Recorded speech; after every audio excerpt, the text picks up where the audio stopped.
With all the hype around the release of Baldur's Gate 3, you might be wondering, what is Baldur's Gate 3 and why should I care?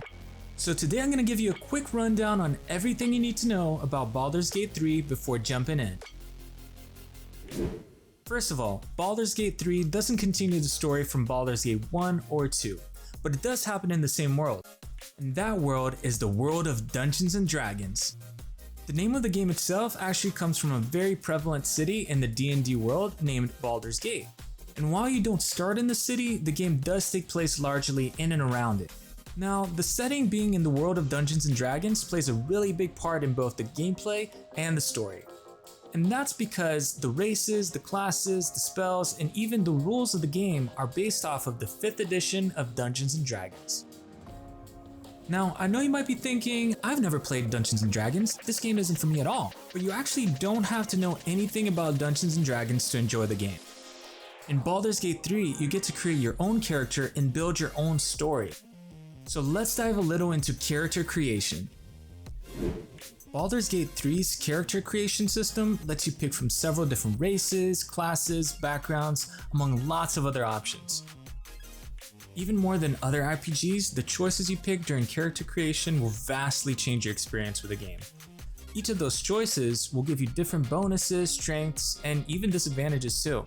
For example, creating a character with a background that gives you a bonus in persuasion will make the persuasion dialogues a lot easier to pass. The same thing goes for intimidation, dexterity, and all the other attributes. So be careful what you pick, but also just try to have fun with it. Now, if you don't want to create your own character, you can instead pick one of the characters that would normally show up as your companion. Take on their backstory and character bonuses as your own and play out a completely different story from your original one. And to know why the choices in character creation matter so much, we have to dive into the gameplay.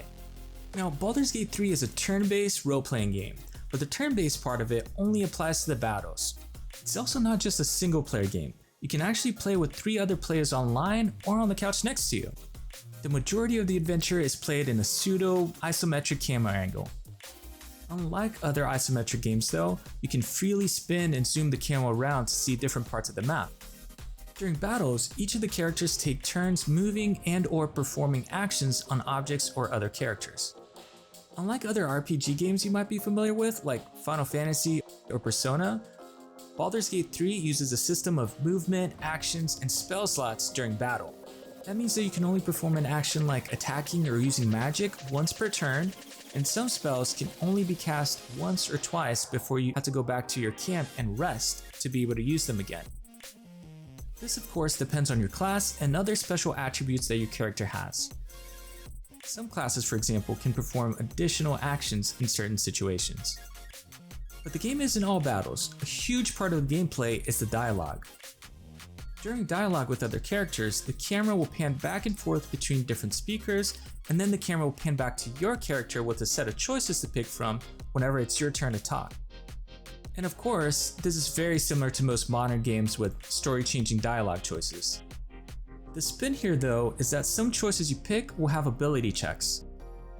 So what does that mean? For example, if you're trying to persuade a character to let you do something, the game will roll a 20-sided die.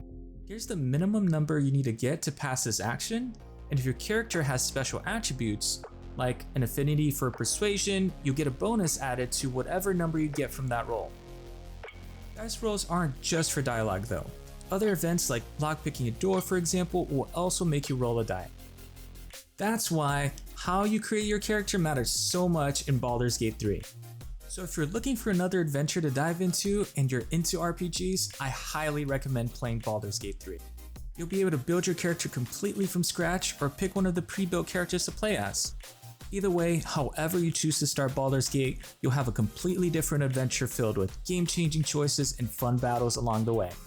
So let me know what you think in the comments and whether you decided to dive into Baldur's Gate 3 yourself.